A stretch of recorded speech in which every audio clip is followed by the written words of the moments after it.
Being able to move faster and react quicker than others provides a high chance of survival, especially for those who may not be the sturdiest in a fight. If your enemy cannot catch you, they cannot hit you. Conversely, Celerity also makes vampires extremely effective predators. While some will use it to gain a defensive edge, others use it to strike faster and more precisely than their prey.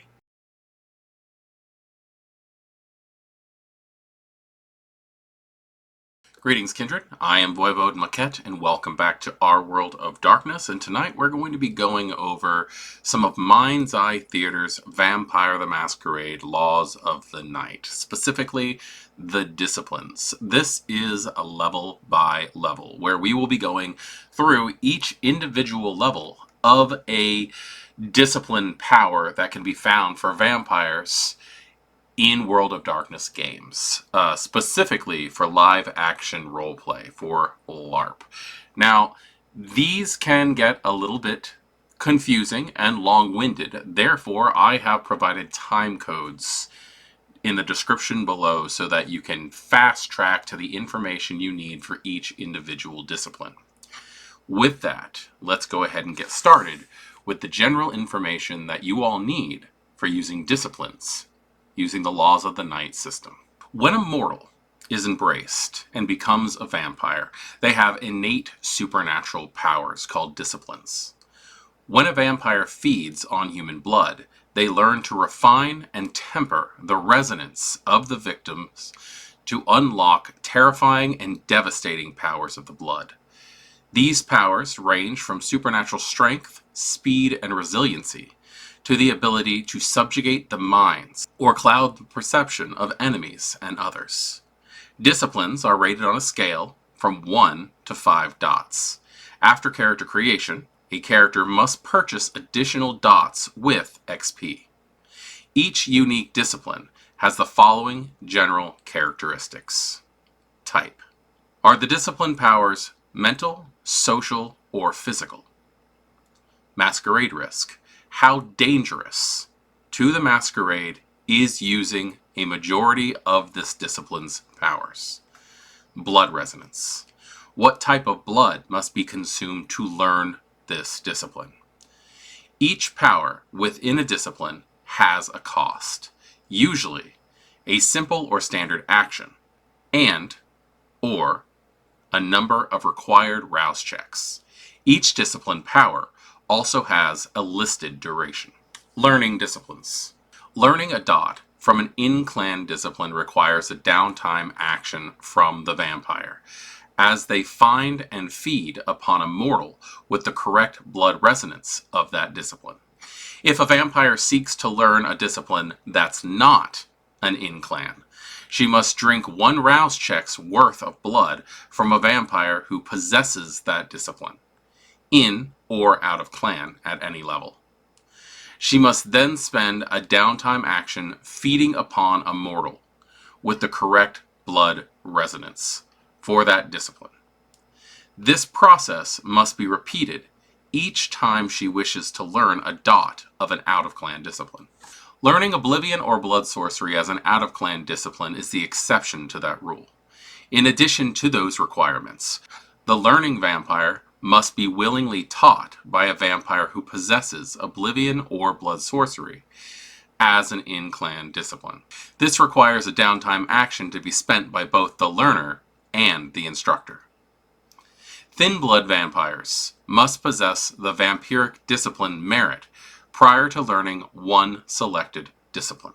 Selecting powers. Every time a character gains a dot in a discipline, they must choose 1 power from that discipline list. The power chosen must be equal to or less than the new level of dots she possesses in that discipline. Note that choosing a lower level power does not provide a discount on the discipline dot purchase. For example, a Brujah who started the game without any potence wants to learn both Prowess and Soaring Leap from Potence. they purchase Soaring Leap with their first dots for 5 XP, and Prowess with their second dots for 10 XP, requiring a total of 15 XP. Amalgams. Amalgam powers are special powers that require proficiency in more than one discipline. They may be selected instead of standard discipline powers when you purchase a new discipline dot.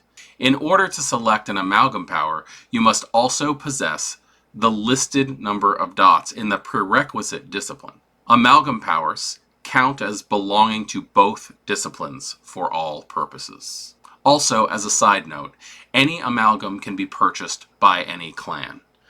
Unless otherwise stated, the only prerequisite for purchasing an amalgam is having the number of dots in the secondary discipline listed and the experience points to purchase it. Using disciplines.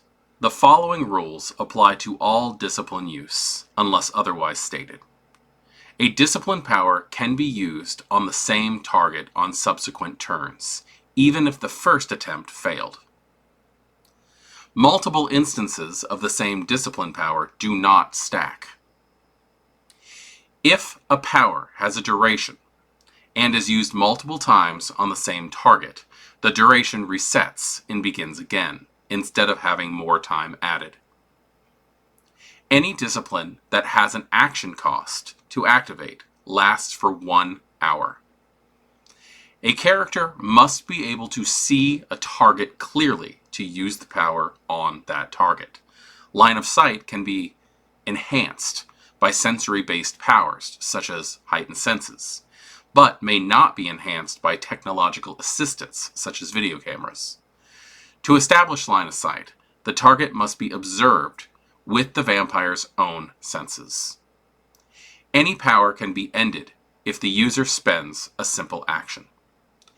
Discipline mechanics are written from the point of view of a vampire user. However, if legally possessed by another creature type, consider vampire-specific terms to apply to that user.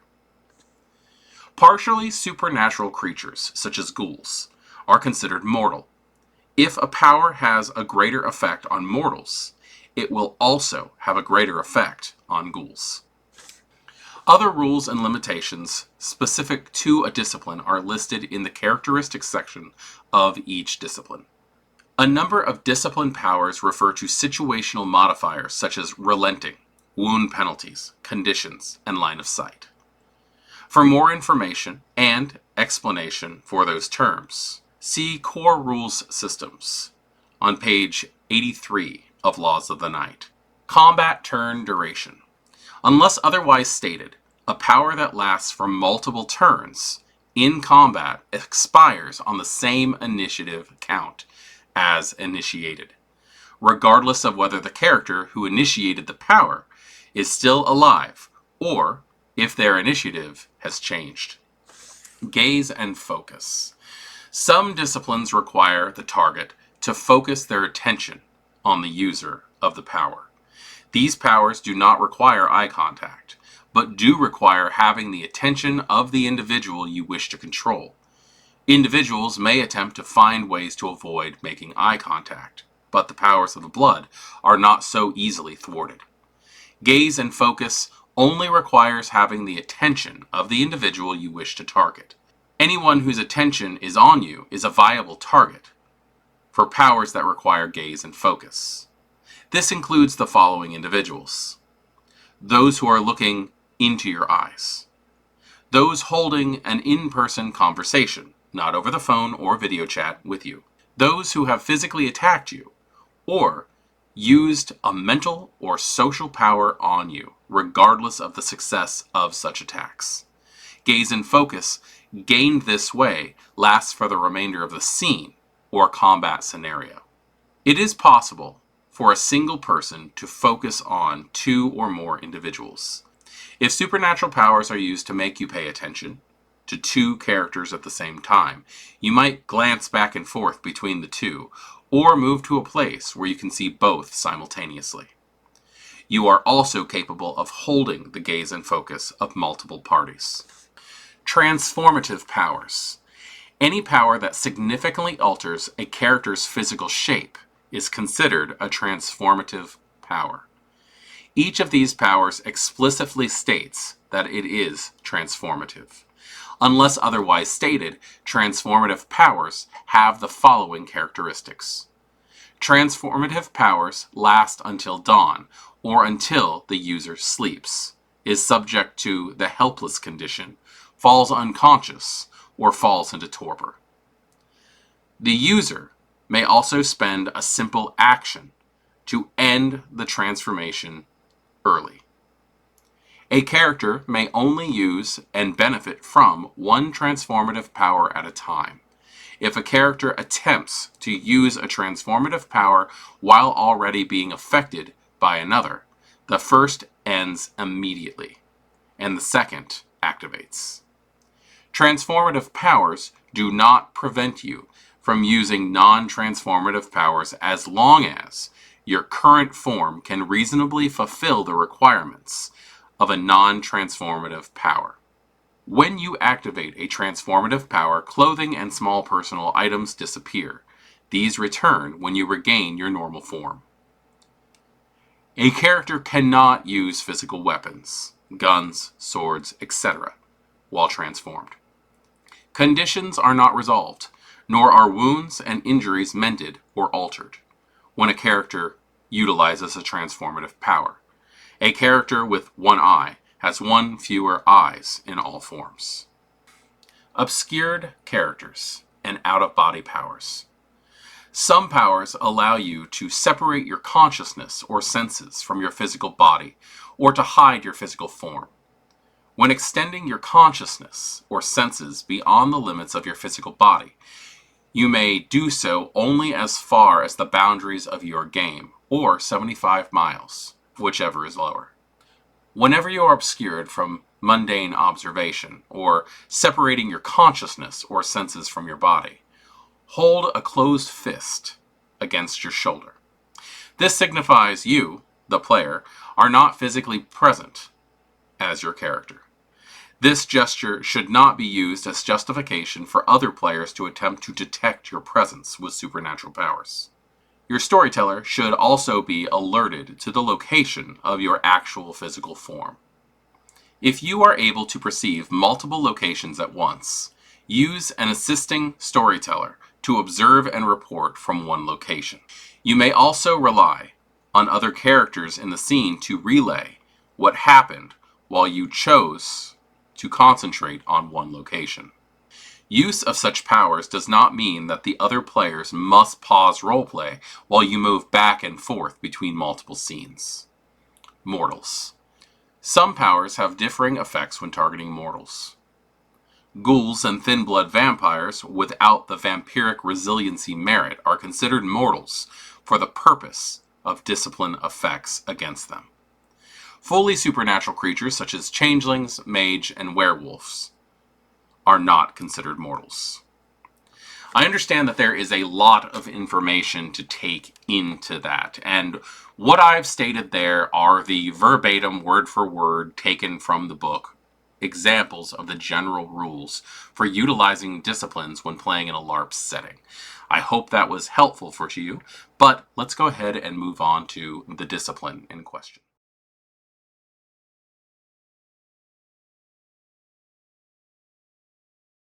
So tonight we are going over the discipline of celerity. Speed, basically. Superhuman speed that vampires have the ability to access through use of blood. So let's go over the general characteristics of this discipline. What type of discipline is it? Physical. This is a discipline that allows you to burst force with massive amounts of unexpected energy in a physical sense. The threat to the masquerade for celerity is fairly high. All but the most subtle uses of celerity are clearly supernatural. Thankfully, eyewitnesses' statements are unreliable, and it is incredibly hard to catch you on film.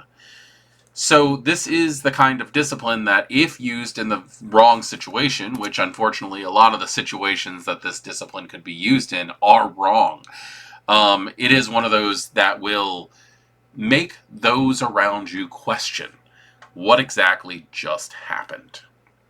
Blood resonance for Celerity is caloric.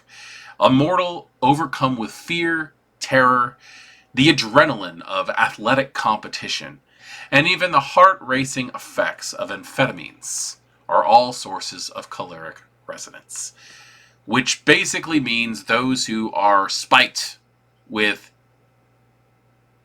desperation and adrenaline, things that get the blood pumping. The lactic acid that flushes through the body when high stress situations are occurring. Celerity is practiced primarily by 3 clans in Vampire the Masquerade, naturally. That being the Banu Hakim, the Brujah, and Clan Toreador. That's actually kind of a shock to me, because it is one of the more common disciplines. Characters who tend to be more assault feeders and things like that tend to lean towards speed to help overpower victims. So when we talk about Celerity, we are talking about things that a lot of people see as just combat, where the Toreador tend to use this discipline in dance routines or possibly escape. Now, I'm not saying the Toreador can't fight, because they definitely can fight. But when you think about combat uses of the Toreador, that typically falls under the Banu Hakim or Brujah purview. So let's go ahead and take a look at the various levels of Celerity when it comes to Mind's Eye Theater's use of this discipline. Level 1, Cat's Grace. You can channel the reflexes and grace of a cat, running and climbing with impossible ease. We are at Cat's Grace, which is a discipline that can be found both in the LARP version and in the tabletop version. But something that I would like to point out is how differently these disciplines are actually utilized in those 2 systems. Most notably, in the tabletop, you would say cat-like balance is used to auto-succeed on any dexterity challenges.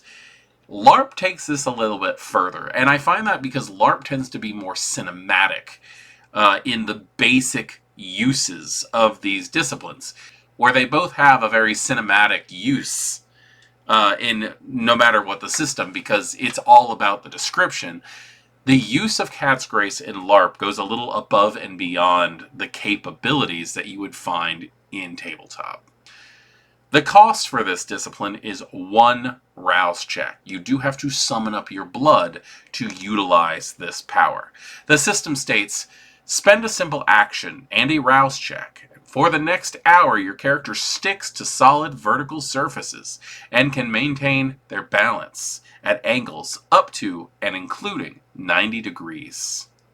Thus, your character can stride up a wall and saunter across a minuscule tightrope. Cat's Grace does not allow you to walk upside down, such as on a ceiling. So,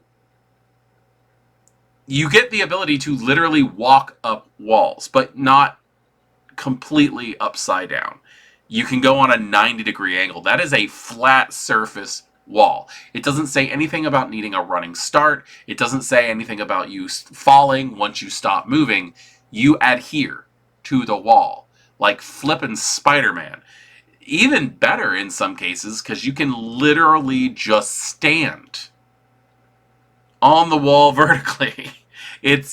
Or horizontally, I should say, not vertically.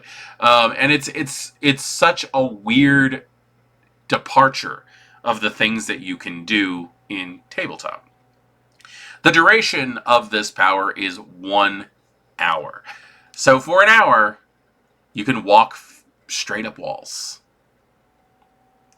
Level 1, Quicksilver. Your reactions are so quick, you do not have time to be surprised. Your body is already responding, ready to act even as your opponent's attack finishes its path. Quicksilver. Quicksilver is interesting. This is not a power that gives you extra actions or anything like that. In fact, most Celerity in 5th edition for this setting, this Mind's Eye Theater LARP setting, do not do that kind of thing. A lot of us who have played Vampire the Masquerade for the years that we have really have to wrap our minds around the way that things have changed. Because it's not just, hey, I get more actions, or hey, I'm moving so much faster that I get to make more tests or anything like that. And Quicksilver is a good example of that. The cost for Quicksilver is free. You do not have to summon the blood or anything to utilize it. The system states, once purchased, you always benefit from this power. When someone declares a surprise attack against you, you may choose to take your turn's simple and standard actions directly following the resolution of the surprise attack, instead of during your normal game initiative. This power works for you, even if another character uses Assist Defender to protect you. But only you gain the effect of Quicksilver in that circumstance. So, in other words, you cannot be surprise attacked. The way that surprise attack works means that you get kind of just overpowered by the person who has found a way to sneak up on you. This power means that you do not have to wait for your standard initiative action. If you have, let's just say on the very off chance that you go on 1 when it comes to a physical challenge, if you have Quicksilver, you now go at the top of the round after the surprise attack has been gone through. The duration for this is passive due to the fact that it's always active once you buy it. This can be a very useful discipline, especially if you're being attacked by multiple attackers at the same time. Level 2, Fleetness. This power channels your celerity into moves, such as getting the edge on an opponent in a fight, or catching yourself before falling off a balcony when a hunt goes sideways. Fleetness is another one of those disciplines that has kind of changed a little bit. The cost for Fleetness is 1 rouse check. You do have to summon the blood up to get access to this power. It's not an automatic such as Quicksilver. The system states you may activate Fleetness at the beginning of the round by making a rouse check without an action cost. This is an exception to the rule that requires you to activate disciplines on your initiative. Once activated, you gain a bonus to your initiative equal to your dots and celerity for the remainder of the scene. So basically what this says, and you do have to stop and think about this, it's another boost of initiative just like Quicksilver, except where a Quicksilver only works once at the beginning of an attack sequence. Fleetness allows you to get a boost in your initiative based on what your level of celerity is. So if you have this, you already have 2. So again, let's go with the offset of 1. Your initiative is 1. With this power, it's automatically going to be 3. If you have anything higher, it gets added to that as well, to the point where you could possibly, in a standard game, get up to 5 point boosts to your initiative. And that works in whatever situation that you have already activated this power. The duration for this power is 1 scene. That boosts that. You don't have to do this every round. This is something where it will last the entire combat that you are involved in. This is a good example of the fact that these powers still talk about how quick you are, but they don't just add more attacks. Level 2, Rapid Reflexes. This power allows you to move with the speed and dexterity needed to get just a bit more done. We are now on Rapid Reflexes, which the cost is free. You do not have to summon this. This is a power that once you get it, it is always active. The system states you gain an additional simple action to use anytime during your turn. However, this simple action cannot be used to take steps for movement or to activate disciplines. You may ready a weapon, reload a weapon, clear the staggered condition, open or close a door, interact with an object, etc.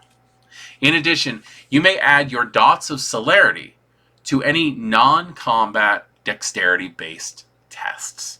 So, as you can see, again, this is a speeding up your character's qualities, but it does not grant you more attack power. Instead, what it does is it gives you a second simple action. That's actually very, very useful depending on what your character's doing. Now, to remind those listening to this, a simple action is anything that you need to do that does not involve a test against another player, or most of the time a storyteller for like static challenges. This is things that you can do that do not necessarily affect other people. But the way that you play it, it could very well affect other people.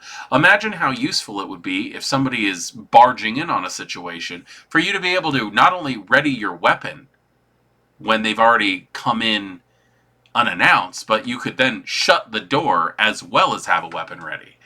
This does open up opportunities, but it does call for the imagination of the player who is utilizing it. The discipline is passive, you always have this. After buying Rapid Reflexes, you no longer just have simple action, standard action. You have simple action, and standard action for every turn. It's useful. Level 3, Blink. Vampires may not get physically exhausted, but the rush of speed from this power can be useful. Whether catching a meal or ducking away from hunters, or slower vampires. Blink. Blink is one of my absolute all-time favorite levels of Celerity since it was introduced in 5th edition. It's disgusting, truthfully, with the way that it is actually used. Now, the cost of Blink is 1 rouse check per action. This is not a power where you activate Blink and it's just good for the round. It's an adrenaline boost that you have to use every single turn. So, if you utilize Blink, you're going to have to reactivate it every turn that you are using it, which can be detrimental due to the fact that Vampire the Masquerade, in its simplest explanation, is a resource management game. You are managing your health, you are managing your hunger, you are managing your willpower. And this is one of those powers that is just so fun that you might get caught up in the heat of the moment that you can make yourself suffer. Storytellers, this is one of those things you have to keep an eye out for. The system states anytime you spend an action for movement, you can perform a rouse check and take 3 additional steps with that action. This benefit does not stack with Savage Pursuit. So, where you do not get another attack, you do get extra movements. Blink will allow you to get into position for a proper attack, or to completely get out of the way and seek shelter better than most other kindred possibly could. The duration for this power is passive. It lasts technically the turn, but it is one of those things where it's not attacking, therefore it's counted as passive. Level 3, Nimble Departure. With this power, you have managed to hone your speed and precision enough that you can leave a group without telegraphing your movements beforehand. Nimble Departure. It's effectively a quick way to just get fair escape.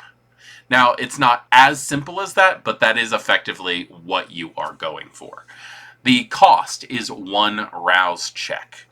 The system states You may choose to declare fair escape at the end of a turn instead of during your initiative.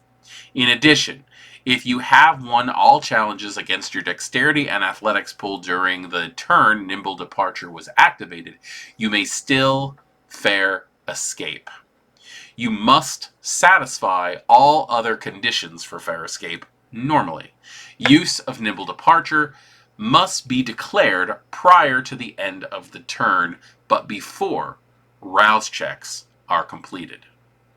If your rouse check causes you to hunger frenzy, Nimble Departure fails. So you can actually see the benefit of this.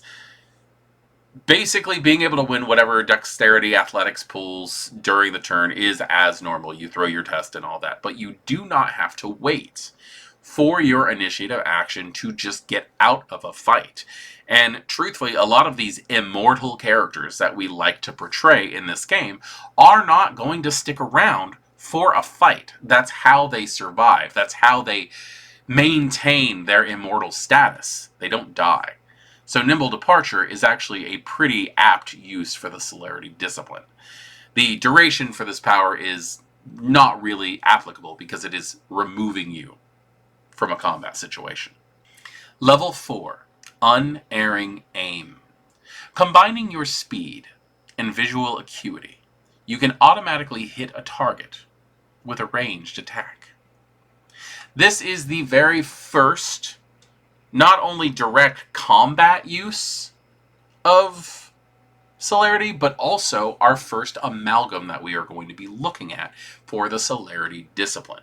The amalgam is Auspex 2. So you have to have one of the second level Auspex powers, or at least 2 levels of Auspex, because you can always buy backwards, to be able to purchase this power.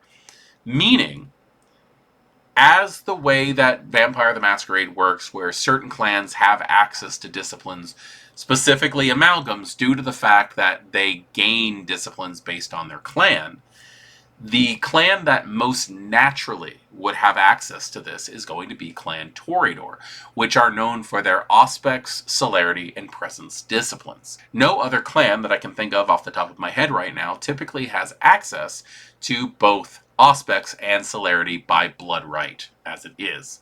Now, given the way that character creation works in Vampire the Masquerade 5th edition, you do gain access to other disciplines, but for the purpose of just explanation, the Toreador would be the most common to have the power Unerring Aim. The cost of this discipline is 1 rouse check.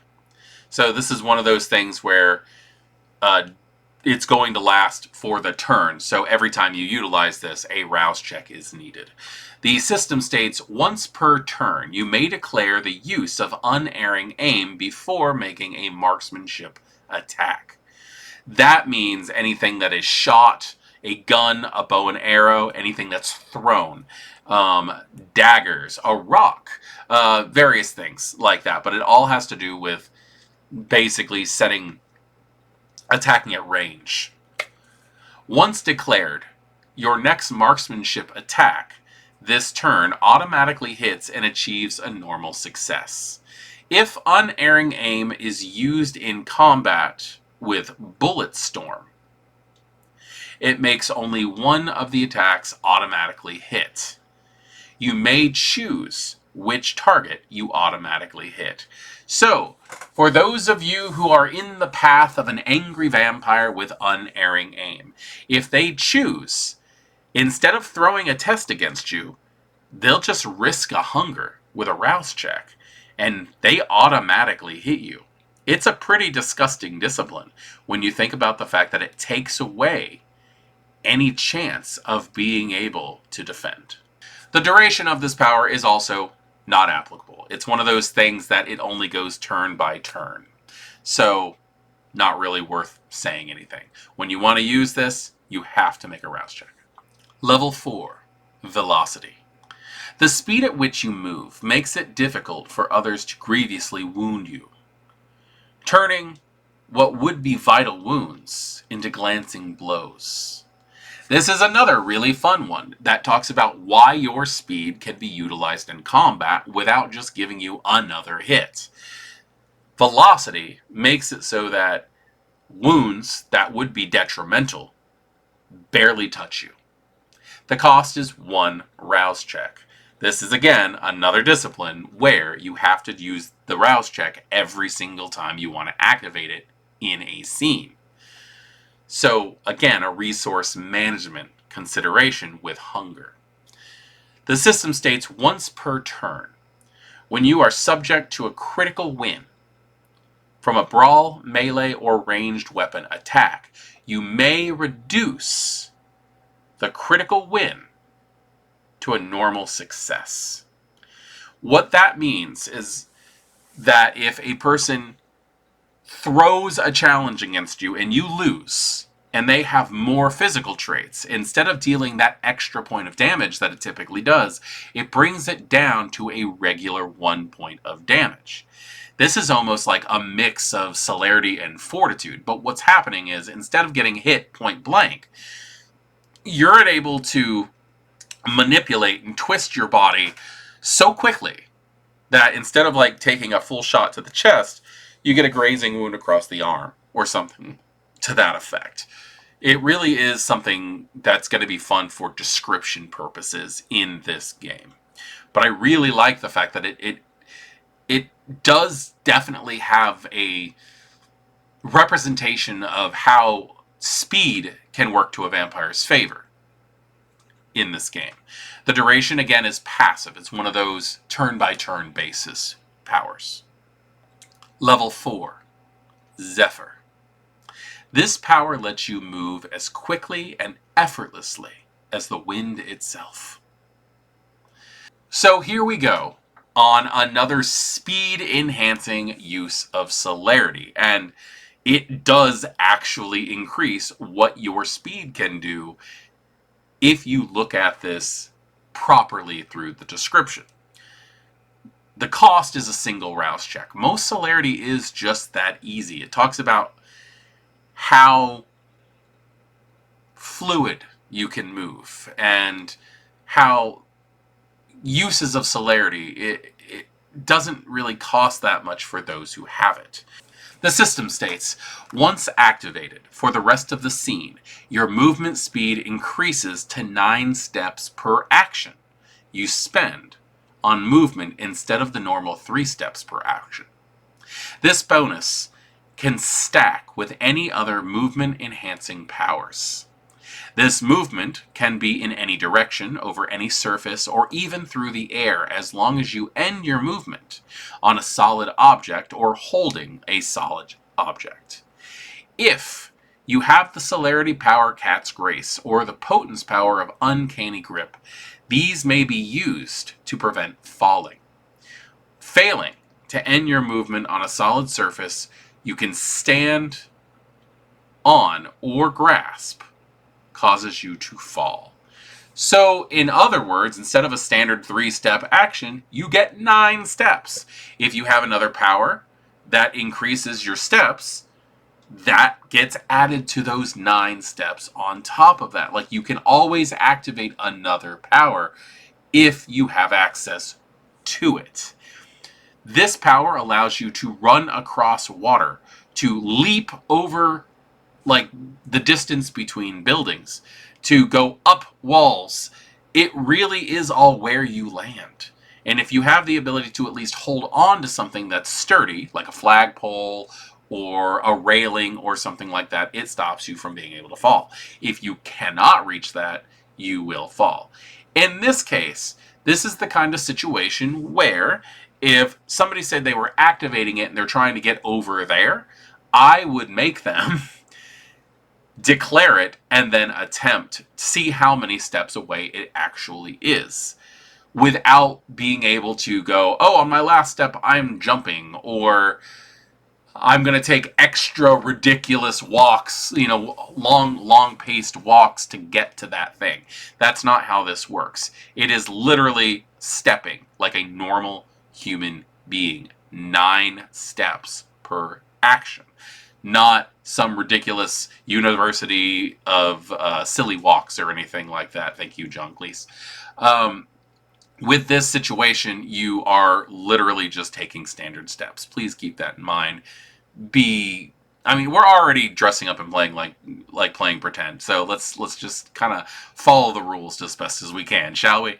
The duration for this power is 1 scene. So you activate it once, one single rouse check, and you get those 9 steps for the entire scene. It is a very, very useful power.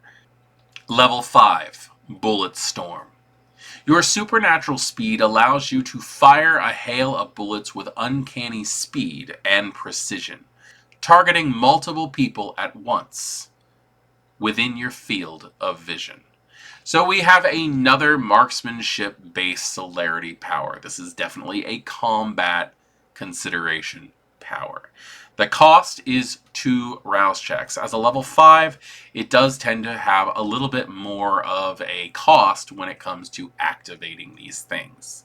The system states make 2 rouse checks, then make a marksmanship attack challenge against a number of characters in your line of sight, up to your dots in the marksmanship skill. On a successful challenge, your attack does 1 damage of the appropriate type. These attacks cannot benefit from critical wins or combat maneuvers. When using Bulletstorm, with thrown weapons or single-shot ranged weapons, you reload or draw another weapon in between each challenge as a free action. When using modern firearms, you may reload your weapon as a free action after performing all of your challenges for Bulletstorm. Regardless of the type of weapon used, you must have enough ammunition for each declared target. So, what this is saying is if you are in a situation where reloads would have to happen, you automatically get to do it. If you are in a situation where you have to drop a weapon and pick up another one to continue this, you can automatically do it.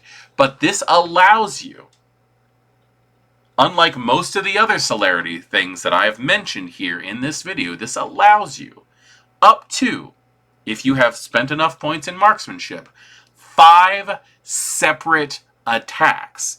Because it's such a broken discipline, they have to be to different targets. So you can't just go, I'm focusing all on this one person. You cannot do that. It has to be separate targets. And you are not applicable for critical hits. You cannot get an extra damage point for this because your character is just offloading guns at this point, or throwing knives like Insanity without precision aiming. And because there's no precision aiming, you do not have access to maneuvers when it comes to this. It is a straight, simple action shot. 2 rouse checks, up to 5 separate attacks based on what your marksmanship level is for the game. Now, there is a little caveat on this, and that is a vampire firing a Bane fire-based weapon with Bulletstorm, such as a Dragon's Breath round phosphorus guns, must make a frenzy once at the end of their action, not once per target. So in other words, if you're sitting there with Dragon's Breath guns, which that actually just happened recently in the LARP that I run, every fired shot does not give you a frenzy check. You only get 1 at the end of your action, not once per target. So as you can see, this power is very, very nasty, especially if you are fighting a group of people. This will even the playing fields out a little bit, but there is a hell of a cost when it comes to 2 rouse checks. The duration of this is non-applicable. Again, it is it's a turn-based power. Level 5, Lightning Strike. This power allows you to wield the speed and unpredictable nature of lightning. I love the description of that. It allows you to wield the speed and unpredictable nature of lightning. It has a little bit more to do with it. You're not calling lightning down. I just want to point that out right now. The cost for this power is 1 rouse check. So unlike Bulletstorm, you don't have to worry about risking too much blood. But the cost is 1 rouse check. The system states you must declare the use of Lightning Strike before making a brawl or melee attack. Once declared, your next brawl or melee attack automatically hits and achieves a normal success. If your target possesses Celerity of 5, they may make their own rouse check to defend normally. Lightning Strike may not be used with combat maneuvers. So, Lightning Strike basically just says that you are so fast that unless your target has the 5th level of Celerity as well, and that can either be Bulletstorm or Lightning Strike, it does not matter, you automatically hit. There is no defense for it. You automatically hit. You basically go, on my turn, I'm activating Lightning Strike, I'm hitting that person. There is no test. They have now taken a standard normal level of damage. You, again, just like Bulletstorm, cannot use this to get critical wins. You cannot deal an extra level of damage, and you do not have access to maneuvers, as it is stated in the system here. So, Lightning Strike just means I'm making a rouse check for that person to take an automatic 1 damage. That's all that is. It is very, very useful, and it can end a combat very, very quickly. The duration, not really applicable here due to the fact that it is, again, a 1 use per turn power. So, that's that. It's a terrifying discipline. But that's what it is. I like the fact that this discipline actually makes it so that it's an automatic hit, but it takes away the chance of the 2 successes hit, the 2 damage hit, just because it streamlines things. It makes it a lot easier. Celerity used to be a complicated mess in the older systems, but in 5th edition, I find that it actually has streamlined attacks to just be like, this is happening.